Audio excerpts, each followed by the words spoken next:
ဒီတခါတော့အဲ့ school holiday တခုမှာဒီတငယ်ချင်း3ယောက်ကနေပြီးတော့ဒီနှင်းတောင်ပေါ်မှာပုံမှန်စီးနေကြနှင်းတောင်ပေါ်မှာသူတို့ကသွားပြီးတော့စီးခဲ့နှင်းတောင်တွေကလည်းကျွန်တော်တို့ဆိုကြပါစို့ကျွန်တော် front side ရှိတယ် back side ရှိတယ် front side ဆိုတော့ဒါများသောအဖြစ်နည်းနည်းလေးပြေပြီးတော့လူတွေပုံမှန်စီးတဲ့နှင်းတောင်ဘက်အချမ်းပေါ့ back side ဆိုတဲ့ဟာတော့နည်းနည်းလေးပို့ပြီးတော့မတ်တယ်ပို့ပြီးတော့လူသိပ်ပြီးတော့မစီးတယ်ဒါမှမဟုတ် tourist တွေသိပ်မသွားတဲ့ဘက်အချမ်းပေါ့များသောအဖြစ်ဒီ back side ကလူတွေကိုပေးပြီးတော့နှင်းလျှောမစီခိုင်းပါကြောင့်လည်းအနေရများလို့ပြီးတော့ပို့ဆိုးတာကဘာလဲဆိုလို့ရှိရင်တဲ့သူတို့နှင်းတောင်မှာသွားပြီးတော့ဒီ ski မလုပ်ခင်မှာအရင်1ရက်2ရက်လောက်ကဘာဖြစ်ခဲ့တာလဲဆိုလို့ရှိရင်နှင်းကြတယ်ဒါပေမဲ့အဲ့နှင်းကဘလို့နှင်းလဲဆိုလို့ရှိရင်တဲ့ flaky လို့ခေါ်တာပေါ့ flaky ဆိုတဲ့ဟာဘာလဲဆိုလို့ရှိရင်ပွားတဲ့နှင်းအဲ့နှင်းကဘာဖြစ်စေတာလဲဆိုလို့ရှိရင်တဲ့နှင်းကပွားတော့သူကနှင်းကြပြီးပြီဆိုလို့ရှိရင်နှင်းကနည်းနည်းလေးတိတ်သေးသွားတော့မှသူကဘာလုပ်ခိုင်းတာလဲဆိုရင် king ကိုလုပ်ခိုင်းတာအဲ့ဒီနှင်းကဘာဖြစ်လဲဆိုရင်ပွားတဲ့နှင်းဖြစ်ခဲ့တယ်နောက်တစ်ရက်မှာနှင်းထက်ကြတဲ့အခါမှာကျတော့အဲ့နှင်းကကျပို့ပြီးတော့တိတ်သေးတဲ့နှင်းပေါ့နော်ဂျားထဲမှာ shaw လိုမျိုးဖြစ်နေတာအဲ့ဒါကြောင့်ကျွန်တော်တို့ခေါ်တဲ့ avalanche ဆိုတဲ့ဟာကနှင်းတွေကအလွှာလိုက်ပြုတ်ကျသွားတယ်ဒါကိုသူတို့ကသတိမထားမိပဲနဲ့သူဘာလုပ်ခဲ့တာလဲဆိုရင်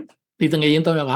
နှင်းသွားစီတယ်နှင်းသွားစီတဲ့အခါမှာပထမတစ်ခေါက်သူကမစီရတဲ့နေရာမှာသွားစီတဲ့အခါမှာဘာမှတော့မဖြစ်ဘူးသူတို့အောက်ရောက်ခါနီးမှာနှင်းရဲ့အပေါ်လွှာနည်းနည်းလေးပြိုကျတယ်အဲ့မှာလည်းသူတို့အောက်ရောက်သွားတဲ့အခါမှာသူ့တငယ်ချင်း2ယောက်ကနောက်တစ်ခါထပ်ပြီးတော့ပြန်စီအောင်မယ်ဆိုပြီးတော့ပြောတယ်သူ့စိတ်ထဲမှာဘာကြောင့်မှမတော့မသိခဲ့ဘူးဒါပေမဲ့ तू ကသူ့တငယ်ချင်း2ယောက်ကိုပြောလိုက်တဲ့ဟာငါဒီတစ်ခါတော့ငါလိုက်မစီတော့ဘူးကားသွားယူပြီးတော့မင်းတို့အောက်ရောက်တဲ့ခါမှာငါကြိုဖို့အတွက်ငါအောက်ကနေပြီးတော့ကားနဲ့စောင့်နေမယ်ဆိုပြီးတော့သူ့တငယ်ချင်းတွေကိုပြောလိုက်တယ်အဝတ်တွေပါလဲပြီးတော့သူ့ကားနဲ့သူကဒီနှင်းတောင်အောက်ကမှပြန်လာပြီးတော့စောင့်နေခဲ့စောင့်နေတဲ့ခါမှာသူ့တငယ်ချင်းတွေကပေါ်မလာတော့သူကတော့ထင်တာတော့သူ့တငယ်ချင်းတွေကအောက်ရောက်သွားပြီးသူတို့ဟာနဲ့သူတို့ပြန်သွားပြီလို့ထင်ပြီးတော့သူကလည်းအိမ်ပြန်သွားဒါပေမဲ့ဘာဖြစ်တာလဲဆိုလို့ရှိရင်ညကျတော့သူ့ရဲ့တငယ်ချင်းတွေရဲ့အိမ်ကလှမ်းပြီးတော့ဖုန်းဆက်တယ်ပေါ့နော်သူ့ရဲ့ဒီတငယ်ချင်း2ယောက်ပေါ့နော်ဒီစာရေးဆရာရဲ့အိမ်မှာများရှိနေလားဆိုပြီးတော့ဆက်တဲ့အခါမှာသူကလည်းမရှိဘူးပေါ့နော်အဲ့မှာလည်းသူတို့ဒါဆိုရင်ပြန်မရောက်လာသေးဆိုတော့တီးပြီးတော့မှအဲ့နှင်းတော်မှာသွားရှာကြညလုံးသူတို့ကနေပြီးတော့ဒီ helicopter တွေဘာတွေနဲ့ရှာတယ်နောက်ဆုံးမနက်ကြတော့မှတွေ့တာဘာလဲဆိုရင်တငယ်ချင်းတွေကဒီနှင်းနေပြီးပြီးတော့တည်သွားတာဒီမှာလည်းသူက